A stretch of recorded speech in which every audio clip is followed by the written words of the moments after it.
Mic check. 1, 2, 3, 4, 5, 6, 7, 8, 9, 10. Mic check. 1, 2, 3, 4, 5, 6, 7, 8, 9, 10. Mic check. 1, 2, 3, 4, 5, 6, 7, 8, 9, 10. Mic check. 1, 2, 3, 4, 5, 6, 7, 8, 9, 10. Mic check. 1, 2, 3, 4, 5, 6, 7, 8, 9, 10. What's that? Oh, no. White balance. I don't know if anybody's got one. Mic check. 1, 2, 3, 4, 5, 6, 7, 8, 9, 10. We all good?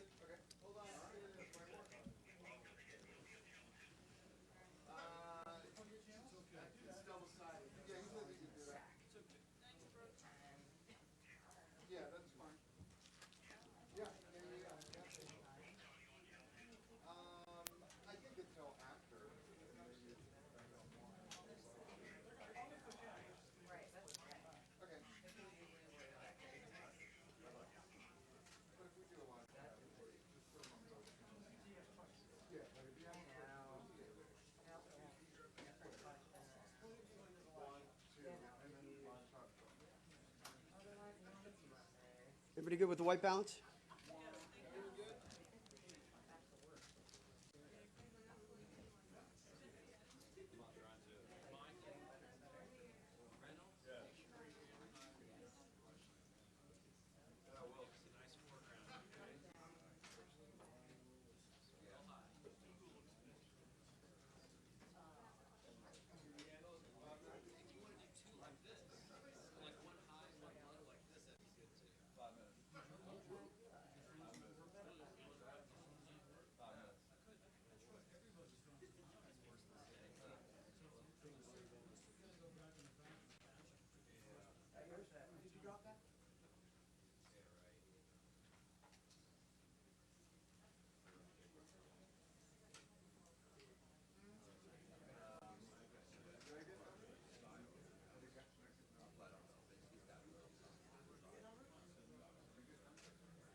So this side, because he's walking out the house.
Yeah, it was a different package as it turned out. It went to a house like 3 doors down or something, and they found something and dropped it off. So it's resolved, is the bottom line. Okay. Yes, we went to the wrong house, and it was on their porch, and they found it like a Sunday morning or something, and they brought it over to us. Okay? No problem, thanks for following up. Okay, bye, sure.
Hello, 2-minute warning, and I just want to give you a run of show who will be up here. The speakers today, we'll have 6 of them. We'll have the Acting Attorney General, Matt Whitaker.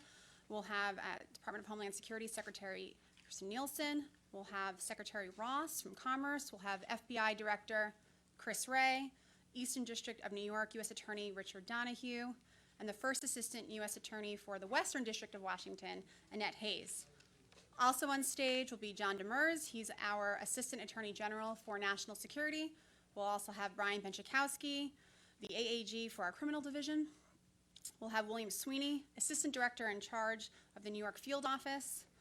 Douglas Hasselbrock, Head of Enforcement for the Commerce Department.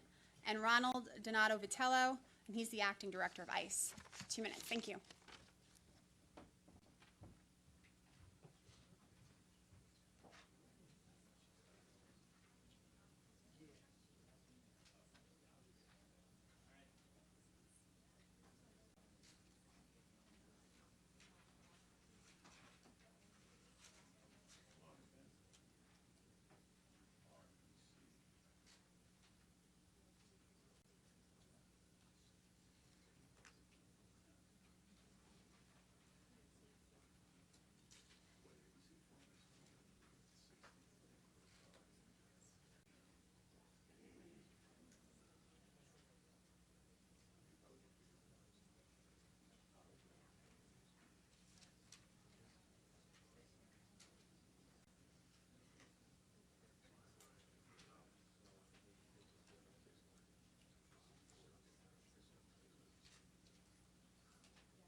Is that everybody? Good. Good-looking crew. Good afternoon, and thank you all for being here. I especially want to thank everyone on the stage from the Departments of Homeland Security, Department of Commerce, the FBI, and from our U.S. Attorney's offices, both in the Western District of Washington and the Eastern District of New York. Before I get into today's announcements, I want to remind everyone that the defendants in these cases, as in every case, are innocent until proven guilty, and they deserve the due process of law. First, I am announcing that a grand jury in Seattle has returned an indictment that alleges 10 federal crimes by 2 affiliates of telecommunications corporation Huawei Technologies. According to the indictment, in 2012, Huawei began a concerted effort to steal information about a robot that T-Mobile used to test mobile phones. In an effort to build their own robot, Huawei's engineers allegedly violated confidentiality and non-disclosure agreements with T-Mobile by secretly taking photos of the robot, measuring it, and even stealing a piece of it. I'm also announcing today a grand jury in New York has returned an indictment alleging 13 additional crimes committed by Huawei, its CFO, its affiliate in Iran, and one of its subsidiaries here in the United States. The criminal activity alleged in this indictment goes back at least 10 years and goes all the way to the top of the company.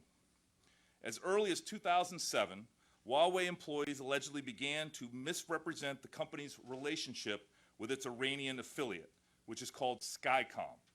Huawei employees allegedly told banking partners that Huawei had sold its ownership interest in Skycom, but these claims were false. In reality, Huawei had sold Skycom to itself. By claiming that Skycom was a separate company and not an affiliate of Huawei, which it actually controlled, Huawei allegedly asserted that all of its Iranian business was in compliance with the American sanctions. These alleged false claims led banks to do business with the company and therefore to unknowingly violate our laws. One bank facilitated more than $100 million worth of Skycom transactions through the United States in just 4 years. Huawei allegedly lied about other relationships as well.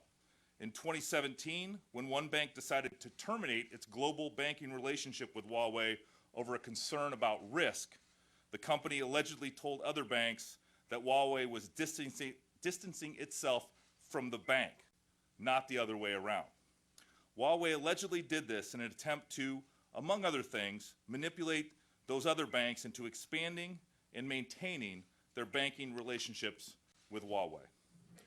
There are additional troubling allegations in the indictment as well, including that Huawei lied to the federal government and attempted to obstruct justice by concealing and destroying evidence and by moving potential government witnesses back to China. As has been widely reported, in December 2018, Canadian authorities arrested Huawei's CFO in Vancouver. In compliance with our request for her provisional arrest pursuant to our extradition treaty with Canada, the United States is currently seeking her extradition.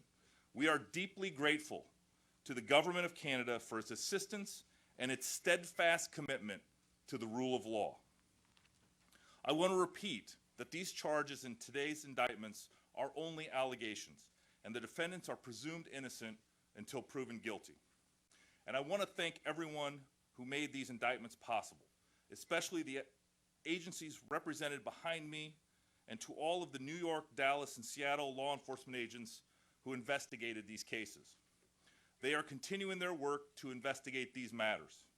I also want to thank our attorneys in the Criminal Division's Money Laundering and Asset Recovery Section, the National Security Division's Counterintelligence Export Control Section, and our Office of International Affairs, and our AUSAs in the Eastern District of New York and the Western District of Washington.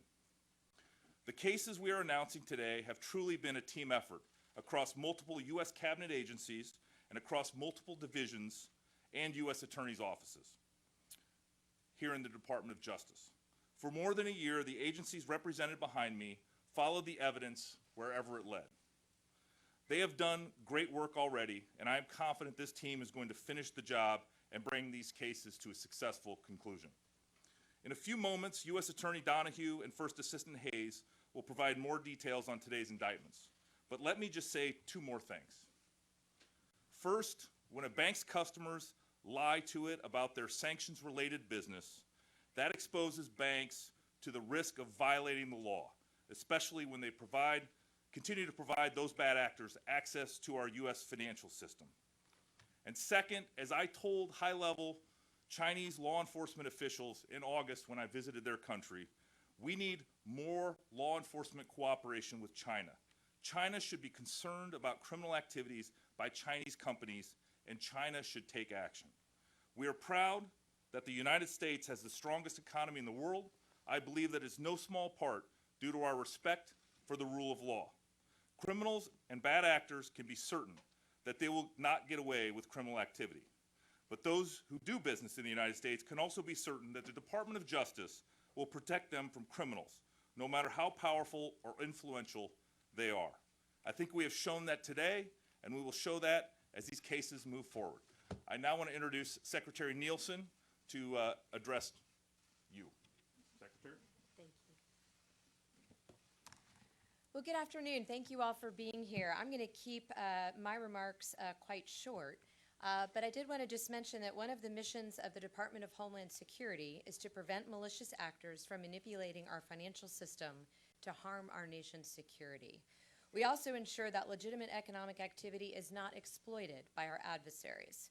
I'd like to start, as the Attorney General did, by thanking our federal partners, including those behind me today, for the work they have put into this case and for their commitment to upholding U.S. law, something that this administration continues to tirelessly do. Almost 18 months ago, ICE Homeland Security Investigation Special Agents, working as part of the El Dorado Task Force in New York with our other federal partners, were made aware of potential fraudulent activity by Huawei and its subsidiaries. As the indictment charges, the alleged fraudulent financial schemes used by Huawei and its chief financial officer were not just illegal, but detrimental to the security of the United States. They willfully conducted millions of dollars in transactions that were in direct violation of the Iranian transactions and sanctions regulations, and we will not as a country tolerate efforts to circumvent U.S. sanctions to support an odious regime that sponsors terror and threatens the United States and our allies.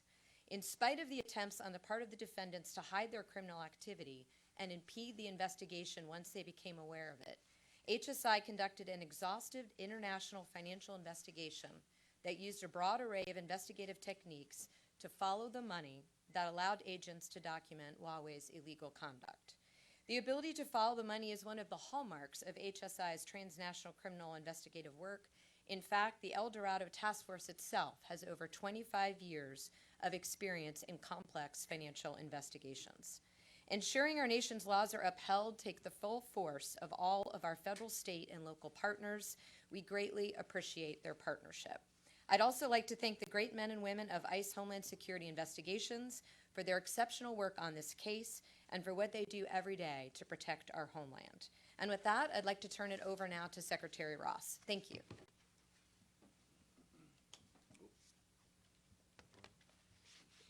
Thank you. Good afternoon. Thank you, Attorney General Whitaker, for hosting us today, and thank you to all of our interagency partners at Justice, the FBI, and DHS for your outstanding work on this case. The Trump administration continues to be tougher on those who violate our sanctions and our export control laws than any administration in history. As Secretary, one of my very first actions was to punish ZTE for its violations, and we continue to monitor them more strictly than any other company in our history. For years, Chinese firms have broken our export laws and undermined sanctions, often using U.S. financial systems to facilitate their illegal activities. This will end. The men and women of our Bureau of Industry and Security have been at the forefront of our efforts, and I commend them again for their work. Despite their small size, just 400 or so hardworking public servants, they do an amazing job helping to keep America safe from those who would do us harm. But these DOJ-led indictments also show what our United States government can do when we combine our authorities and bring them to bear against bad actors. I'm very proud to stand side by side with our partners. Together, we are once again putting the world on notice that we will do everything in our power to stop those that disregard U.S. law. Too many companies pursue profits by whatever means necessary. Lying, cheating, and stealing are not suitable corporate growth strategies. To be clear, these indictments are law enforcement actions and are wholly separate from our trade negotiations with China. Commerce will continue to work with our interagency partners to protect U.S. national security interests. We will ensure our sanctions and export control laws are enforced and violators brought to justice. Thank you.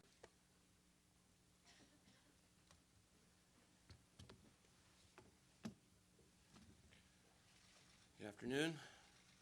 The charges unsealed today are the result of years of investigative work by the FBI and our law enforcement partners.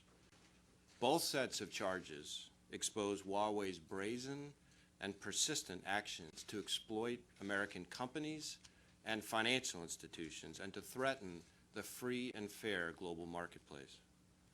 As you can tell from the number and magnitude of the charges, Huawei and its senior executives repeatedly refused to respect U.S. law and standard international business practices.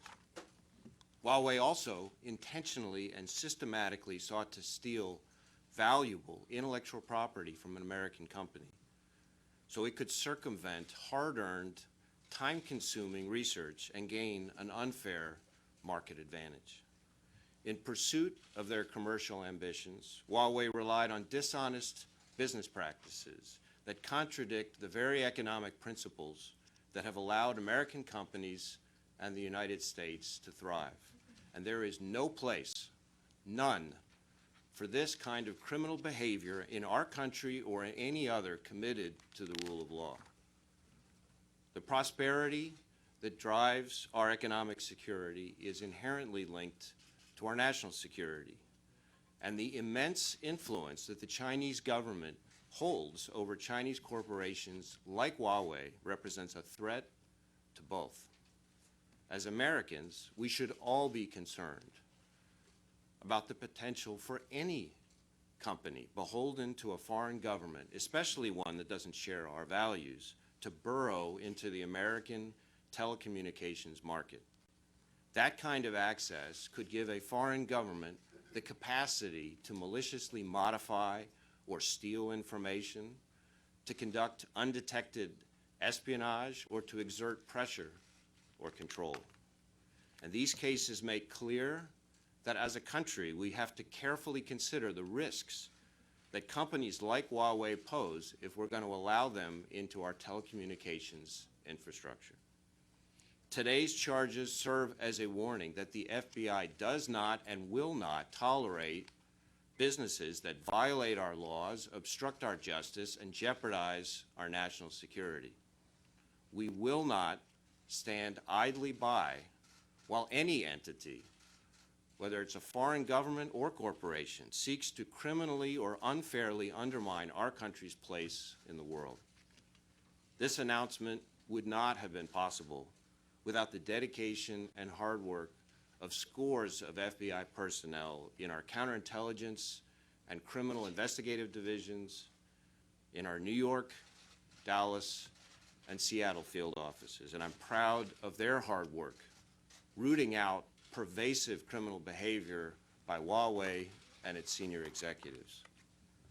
Like the Attorney General, I'd also like to thank our law enforcement partners in Canada for their continued and invaluable assistance to the United States in law enforcement matters like this one. And lastly, I'd like to extend our gratitude to our partners at the Departments of Commerce and Homeland Security for their support in our broader efforts to defend our economic and national security. Thank you.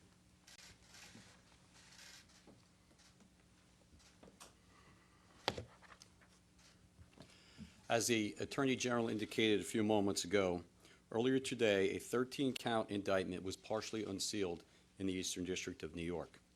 The unsealed indictment charges 4 defendants. First, Huawei Technologies Company Limited, the chief operating company of the Huawei conglomerate. Second, Huawei Device USA, the main U.S. subsidiary of Huawei. Third, Skycom Tech Company Limited, a Hong Kong company operating in Iran that was a de facto subsidiary of Huawei. And fourth, Wanzhou Meng, the chief financial officer of Huawei, a board member of Huawei, and a former board member of Skycom.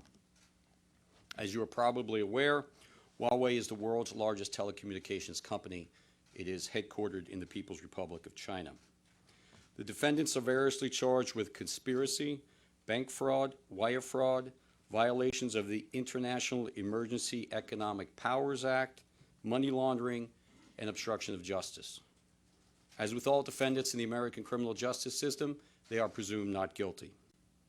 The indictment unsealed today is the result of a long-term investigation of Huawei by the U.S. Attorney's Office in the Eastern District of New York, the DOJ's Criminal Division, the DOJ's National Security Division, and our law enforcement partners from the FBI, HSI, DOD, and the Treasury and Commerce Departments. The investigation is ongoing.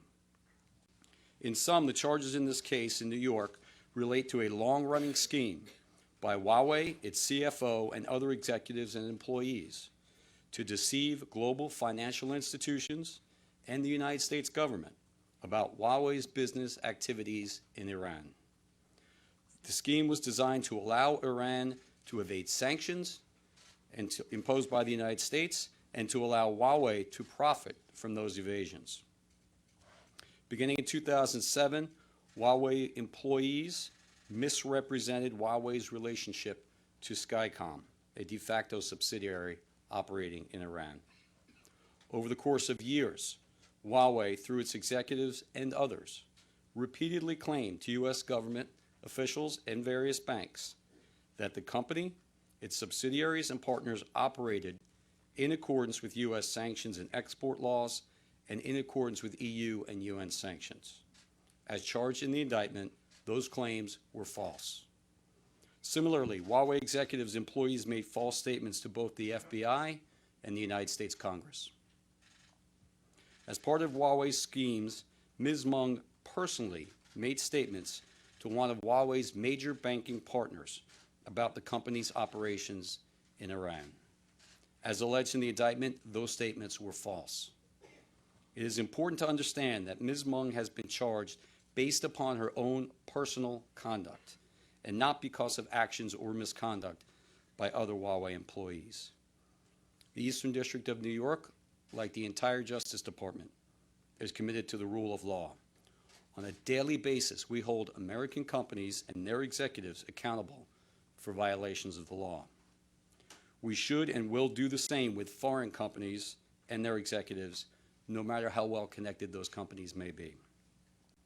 I want to thank the AUSAs in my office, Alex Solomon, Julia Nestor, David Kessler, Caitlin Farrell, and Sarah Evans, as well as our colleagues in the National Security and Criminal Divisions here in Washington, and our partners in the FBI, HSI, DOD, and the Treasury and Commerce Departments for their extraordinary and continuing efforts in this case. Thank you.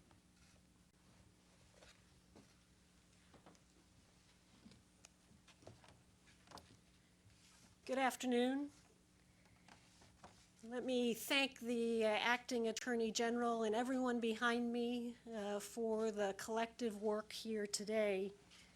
As you heard from the Attorney General, this afternoon in the Western District of Washington, a 10-count indictment was unsealed, charging trade theft, charging wire fraud, obstruction of justice, and forfeiture. The indictment in the Western District of Washington reveals just how determined Huawei was to steal T-Mobile's trade secrets, how clearly Huawei knew that what it was doing was wrong, and just how far Huawei was willing to go to get the technology it wanted. As set forth in the indictment, our evidence includes numerous emails between Huawei USA and Huawei China over a period of months, showing a determined and unrelenting effort to obtain T-Mobile technology. In this case, a robot, nicknamed Tappy, that T-Mobile used to test mobile phones to ensure they met expectations in the marketplace. As alleged in the indictment, the emails show that Huawei wanted to build its own robot, and rather than engineer its own device, it decided to steal T-Mobile's technology. What do we allege that Huawei did? T-Mobile had given Huawei employees limited access to Tappy to test Huawei's phones, but only subject to agreements strictly prohibiting any conduct to obtain Tappy technology. The emails clearly show a determined Huawei doing everything it could to get what it was told it could not have. Huawei entities snuck into the Tappy lab with folks who were not authorized to be there. Huawei entities directed employees to take photographs, take measurements, and take other protected information without permission. And finally, when all this still did not get them what they were looking for, they tried to steal Tappy's robotic arm in order for engineers in China to replicate it. To make matters worse, when confronted, Huawei obstructed justice by preparing a report claiming to be an investigation of rogue employees, when Huawei clearly knew that the thefts were part of an organized effort by the company. In fact, as the indictment details, this was the way Huawei operated. This was Huawei's MO. During the time period of the alleged crimes, Huawei announced a bonus program for its employees worldwide, that it would pay cash to employees for stealing confidential information from competitors. And yet, and very tellingly, within days of this offer, Huawei USA sent an email to its employees acknowledging this conduct would be illegal in the United States. Let me end by emphasizing, as the Attorney General did as well, our indictment contains allegations. Huawei, like every defendant in a criminal case, has the right to due process, including a trial. We look forward to proving our case beyond a reasonable doubt and holding Huawei accountable for its actions.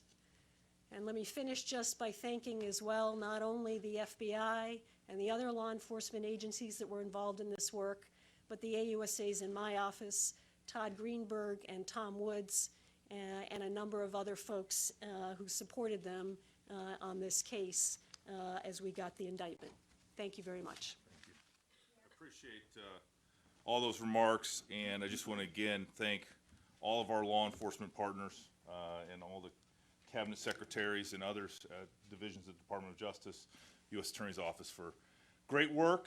And as we all know, and once a company or an individual is indicted, that's when the work really begins and the trial lawyers get to do their things. But I'll turn it over to Carrie to direct traffic here. Question number one for AG Whitaker.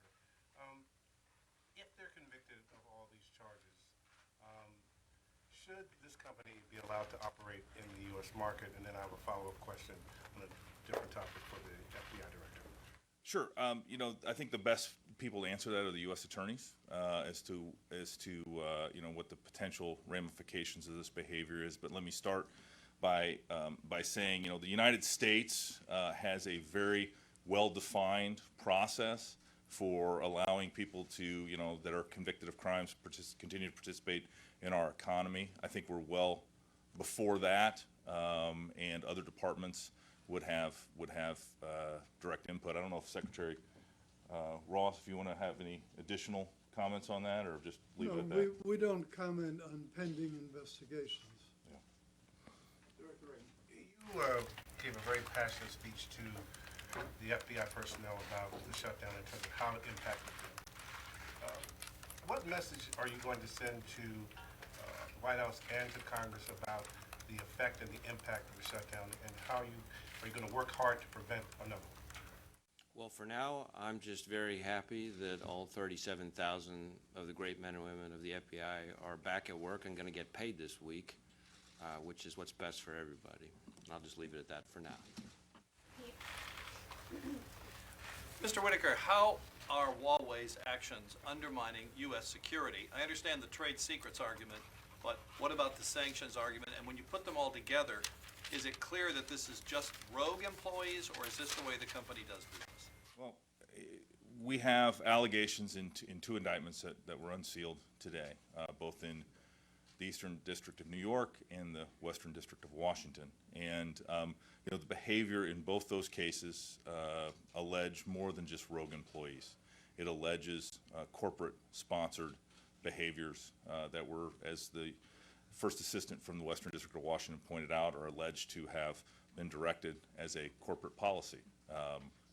And so I think these are very serious actions by a company that appears to be using corporate espionage and sanctions violation to not only enhance potentially their bottom line, but also to compete in the world economy. And this is something that the United States will not stand for.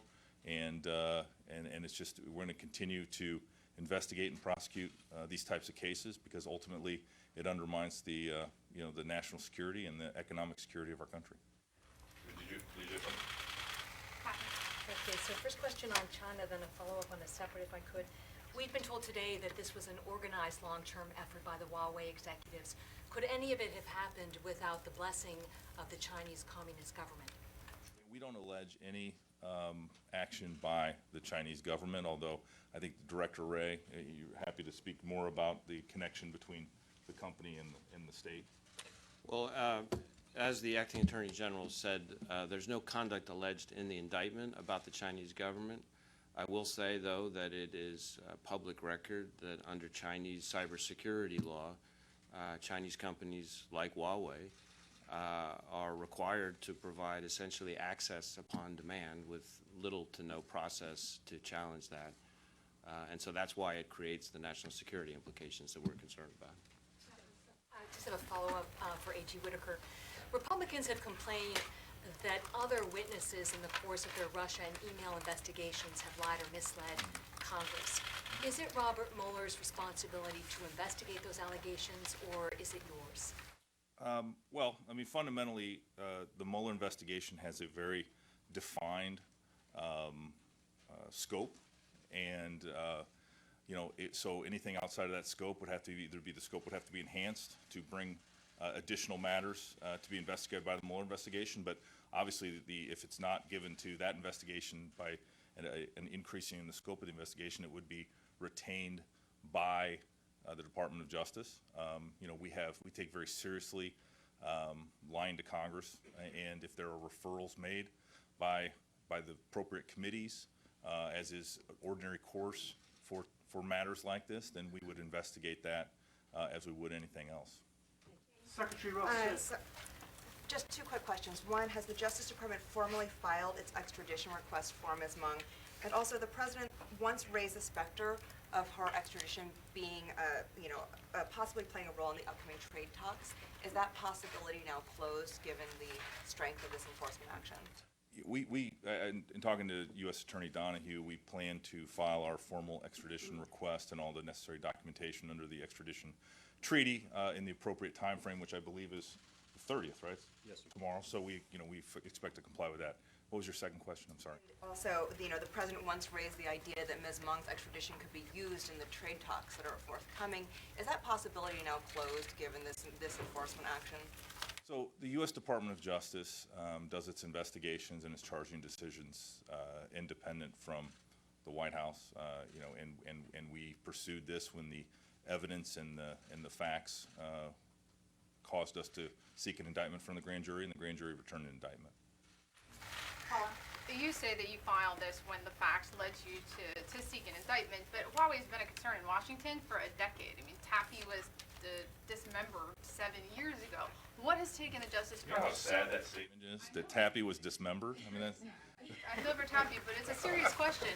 Why has it taken the Justice Department so long to pursue this kind of case against Huawei? I mean, arguably even back in 2012, perhaps T-Mobile should have known better than to allow Huawei engineers into their factories. again, we conducted the investigation, and maybe the first assistant from the Western District of Washington wants to add some additional information as to when the investigation started, but you know, fundamentally, you know, the way the Department of Justice works is we predicate an investigation. Once the investigation is predicated, we pursue all the means of investigation we have, whether it's search warrants, whether it's other investigative interviews, other investigative manners, and we do these things as an ordinary course of business. You know, one of the things that I think was emphasized but needs to be re-emphasized is, you know, these two cases, while we are announcing them today and they concern essentially the same company and different behaviors by the same company, are Department of Justice actions.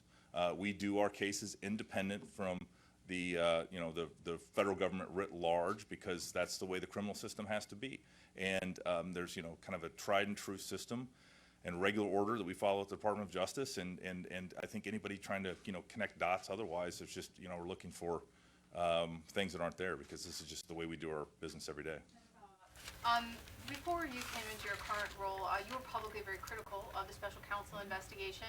Now, since you have received your briefings, is there anything that you've seen or read that gives you concern about special counsel Robert Mueller or his investigation? You know, I've been fully briefed on the investigation, and you know, I look forward to Director Mueller delivering the final report, and I really am not going to talk about open and ongoing investigation otherwise, but you know, sort of the statements that I made were as a private citizen, only with publicly available information, and I am comfortable that the decisions that were made are going to be reviewed, you know, either through the various means we have, but right now, you know, the investigation is, I think, close to being completed, and I hope that we can get the report from Director Mueller as soon as possible.